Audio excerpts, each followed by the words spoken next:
चण्याच्या डाळीचं बेसन बनवणार आहे. 2 तास डाळ भिजायला घातली आहे. तर हिरवी मिरची, कांदा आहे, लसूण आहे, जिरे आणि कोथिंबीर आहे. आता हे मी मिक्सरला लावते. तेल टाकून घेते 2 पळ्या.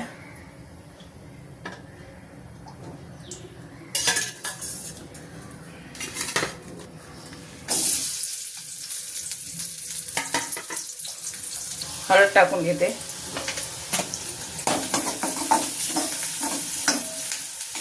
आता हे कांदा परतून झालाय. आता हे वाटलेले डाळ आणि हिरवी मिरची लसूण ते परतून घेते.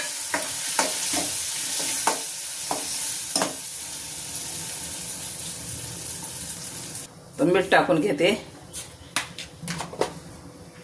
आणि थोडीशी शिजताना थोडीशी कोथिंबीर टाकते.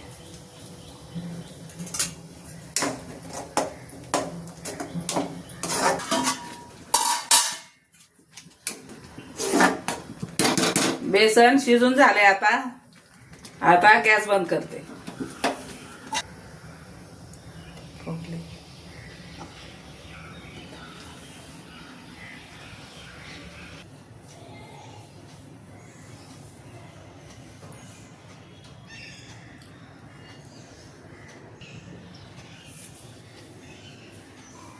या जेवायला कोबीची भाजी आहे.